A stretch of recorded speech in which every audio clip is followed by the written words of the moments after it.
नमस्कार दोस्तों, नमः शिवाय। जीवन ज्योति चैनल में आप सभी का हार्दिक स्वागत करती हूं। दोस्तों, आज की वीडियो में मैं बात करूंगी सावन मास पूर्णिमा व्रत के विषय में, स्नान दान पूर्णिमा के विषय में, साथ ही राखी बांधने का शुभ समय क्या है, राखी बांधते समय हमें कौन कौन सी बातों का ध्यान देना चाहिए। सभी बातों की जानकारी के लिए आप लोग वीडियो में बने रहिएगा। तो आइए ज्यादा देर न करते हुए वीडियो शुरू करती हूँ। दोस्तों, सावन मास धीरे धीरे समाप्ति की ओर है और सावन पूर्णिमा आने ही वाली है।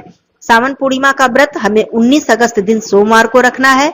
जो भी भाई बहन सत्यनारायण भगवान जी का व्रत रखते हैं, जिसे कि सत्य व्रत कहते हैं, वो लोग भी 19 अगस्त दिन सोमवार को ही रखेंगे और 19 अगस्त दिन सोमवार को ही हमें रक्षाबंधन का पर्व मनाना है। रक्षाबंधन का पर्व हमें दोपहर 1:32 के बाद मनाना है, क्योंकि इस दिन सूर्योदय के साथ ही भद्रा प्रारंभ हो जा रही है और भद्रा में हम रक्षाबंधन का पर्व नहीं मनाते हैं। तो जो भी बहनें अपने भाई को राखी बांधेंगी वो 1:32 के बाद ही बांधेंगी, जो कि रात्रि में लगभग 9 बजे तक हमें राखी बांधने का शुभ समय प्राप्त हो रहा है। वैसे आप प्रयास करें कि सूर्यास्त होने से पहले यदि रक्षाबंधन का पर्व मना ले तो ये अति उत्तम होता है, लेकिन किसी कारणवश यदि आप इससे पहले नहीं बांध पाती हैं तो आप उसके बाद भी बांध सकती हैं, लेकिन शास्त्रों में बताया गया है कि हमें सूर्यास्त से पहले ही रक्षाबंधन अपने भाई की कलाई में बांध देना चाहिए। अब आइए एक एक करके सारी बातों की जानकारी ले लेते हैं कि सावन पूर्णिमा की तिथि कब से शुरू हो रही है। दोस्तों, 19 अगस्त दिन सोमवार को पूर्णिमा तिथि प्रारंभ हो जाएगी प्रातःकाल 3:05 पर और यह समाप्त होगी 19 ही तारीख को रात्रि में 11:55 पर। और इस दिन चंद्रोदय का जो समय होगा, जो कि पूर्णिमा व्रत में बहुत ही ज्यादा मुख्य होता है, महत्वपूर्ण होता है, वह समय होगा शाम को 6:54। इस समय चंद्रमा जी का उदय होगा और हम विधि विधान से भगवान चंद्रदेव जी की पूजा अर्चना करेंगे। तो हमें रात्रि व्यापिनी पूर्णिमा अर्थात चंद्रोदय व्यापिनी पूर्णिमा इसी दिन प्राप्त हो रही है, तो व्रत भी हमें इसी दिन रखना है। भगवान सत्यनारायण जी की पूजा अर्चना इसी दिन करनी है। इसी दिन स्नान दान की भी पूर्णिमा है। दोस्तों, पूर्णिमा व्रत के दिन या फिर स्नान दान पूर्णिमा के दिन स्नान करने का बहुत ही ज्यादा महत्व होता है। इस दिन जो शुभ समय है स्नान करने का, वो ब्रह्म मुहूर्त में सुबह 4:25 से लेकर 5:09 के बीच रहने वाला है। इस समय में जो भी भाई बहन स्नान करते हैं, जो भी भक्त स्नान करते हैं, उनको बहुत ही अधिक लाभ की प्राप्ति होती है। उसके बाद आप सुबह 5:53 से लेकर सुबह 8:10 के बीच भी स्नान कर सकते हैं। तो ये बात हो गई स्नान की। तो इस दिन आप लोगों को सुबह सवेरे उठना चाहिए, ब्रह्म मुहूर्त में स्नान करना चाहिए और सबसे पहला कार्य है दान करने का। पूर्णिमा तिथि पर दान का विशेष महत्व होता है। आप लोग सफेद चीजों का दान करें, जैसे कि दूध का दान, चावल का दान, चीनी का दान और संपूर्ण सीधा का भी दान हमें करना चाहिए। जैसे कि संपूर्ण भोजन हम निकालते हैं तो सूखा अनाज हमें निकालना चाहिए। दान करने के बाद इस दिन सावन की पूर्णिमा है, विधि विधान से शिवालय में जाकर भगवान भोलेनाथ जी को आप लोग जलाभिषेक कीजिए, उनका पूजन अर्चन कीजिए, पूरे शिव परिवार की पूजा अर्चना कीजिए। और पूर्णिमा तिथि पर आप लोग पीपल पूजा करना बिल्कुल भी ना भूलें। पूर्णिमा तिथि पर पीपल पूजा करने से भगवान विष्णु जी और माता लक्ष्मी जी की असीम कृपा हमारे ऊपर बरसती है। तो आप लोग ये कार्य भी कर लीजिएगा। सोमवार का दिन है, माता तुलसी जी की पूजा कीजिएगा, भगवान विष्णु जी, माता लक्ष्मी जी की विधि विधान से पूजा अर्चना कीजिएगा। जो भी भाई बहन व्रत रखेंगे वो मीठा फलाहार करके व्रत रखेंगे, या फिर जो लोग पूर्णिमा का व्रत निर्जला रखते हैं वो लोग चंद्रदेव जी की पूजा करने के बाद आप लोग फलाहार इत्यादि कर सकते हैं। अब बात आती है कि क्या भद्रा में हम सत्यनारायण भगवान की कथा का श्रवण कर सकते हैं? जी बिल्कुल कर सकते हैं। भद्रा में केवल वो कार्य वर्जित होते हैं, जैसे जो कार्य हम वर्ष में एक बार करते हैं, या फिर हम जो कार्य विशेष रूप से जैसे विवाह, मुंडन, जनेऊ या फिर कोई विशेष हमारे घर आयोजन है, तो इन सब चीजों की मनाही होती है। पूर्णिमा व्रत में हम प्रत्येक पूर्णिमा पर हम सत्यनारायण भगवान जी की कथा का श्रवण करते हैं, या फिर वैसे भी हम करते हैं। तो सत्यनारायण जी की कथा का श्रवण करने के लिए हमें भद्रा के बारे में नहीं सोचना है, इसके लिए यह वर्जित नहीं है। लेकिन यदि आपके मन में इस प्रकार का कोई भ्रम है तो आप संध्या के समय भी भगवान सत्यनारायण जी की पूजा या उनकी कथा का आयोजन कर सकते हैं। व्रत आप धारण कीजिए और संध्या के समय अपने घर में कथा का आयोजन कर सकते हैं, क्योंकि भद्रा 1:32 पर समाप्त हो जा रही है।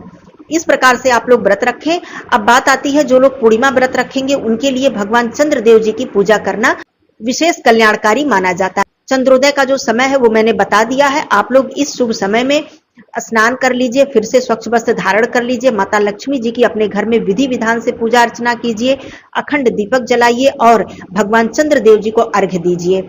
पानी में आप सफेद पुष्प कुछ मीठा डालकर भगवान चंद्रदेव जी को अर्घ्य दीजिए। ओम सोम सोमाय नमः इस मंत्र को बोलते हुए परिक्रमा कीजिए, दर्शन कीजिए, पुष्प अर्पित कीजिए, धूप दीप प्रज्वलित कीजिए। इस तरह से भगवान चंद्रदेव जी की पूजा अर्चना करने के बाद जो भी भाई बहन निर्जला व्रत है वो फलाहार इत्यादि ग्रहण कर सकते हैं।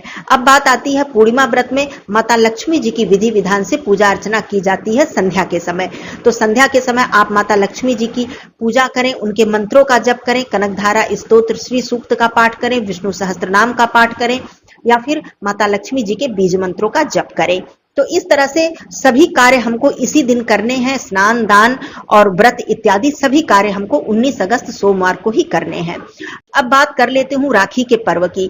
तो सबसे पहले भद्रा समाप्त हो जाने के बाद सभी बहनें जो राखी है वो सबसे पहले भगवान गणेश जी को और भगवान श्री कृष्ण जी को समर्पित करेंगी। और जो राखी आपको अपने भाई की कलाई में बांधनी है वह भी राखी आप भगवान के चरणों में अर्पित करके उसके बाद आप अपने भाई के कलाई पे बांधेंगी।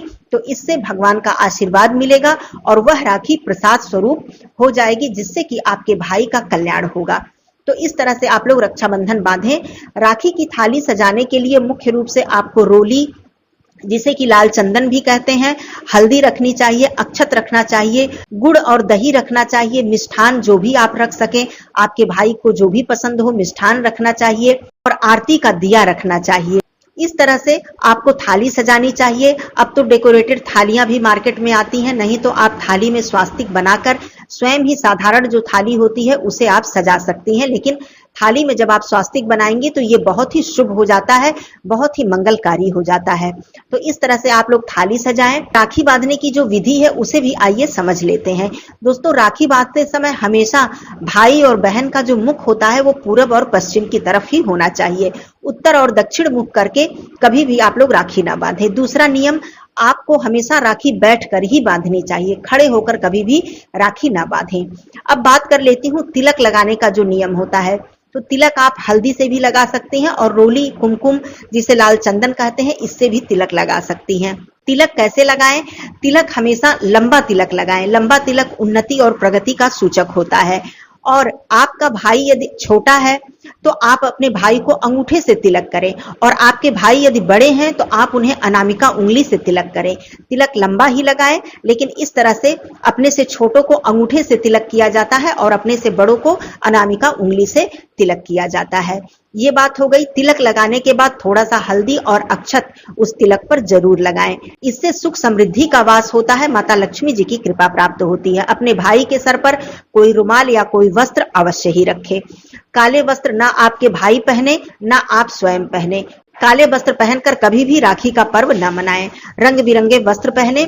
इस प्रकार से सर्वप्रथम अपने भाई के सर पर वस्त्र रखने के बाद आप अपने भाई को तिलक करें। तिलक करने के बाद आप राखी बांधें।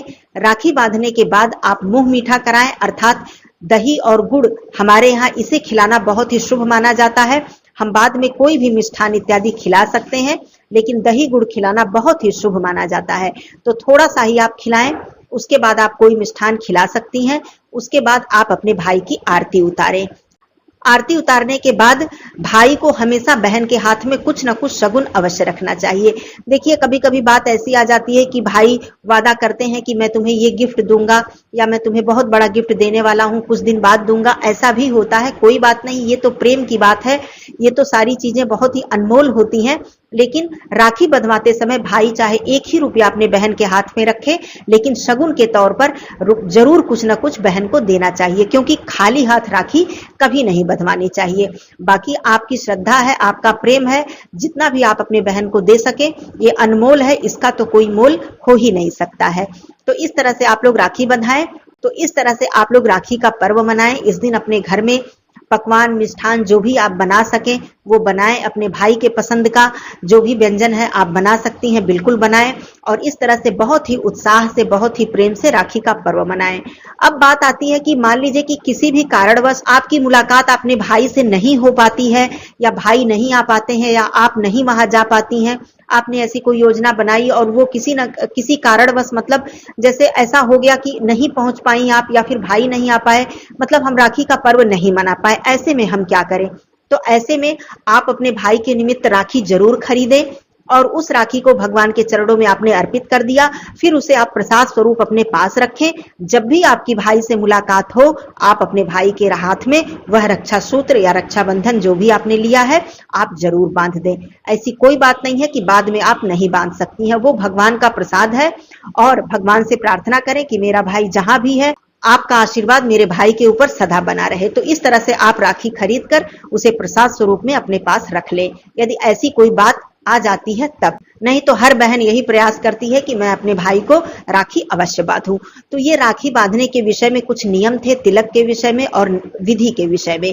तो इस तरह से दोस्तों, सावन पूर्णिमा, व्रत की पूर्णिमा, स्नान दान की पूर्णिमा, सब कुछ हमें सोमवार को मनाना है। बहुत ही शुभ दिन है क्योंकि सावन का अंतिम दिन भी सोमवार है और सावन का जो प्रथम दिन था वह भी सोमवार था। भगवान भोलेनाथ जी की कृपा मेरे सभी भाई बहनों पर सदा सर्वदा बनी रहे।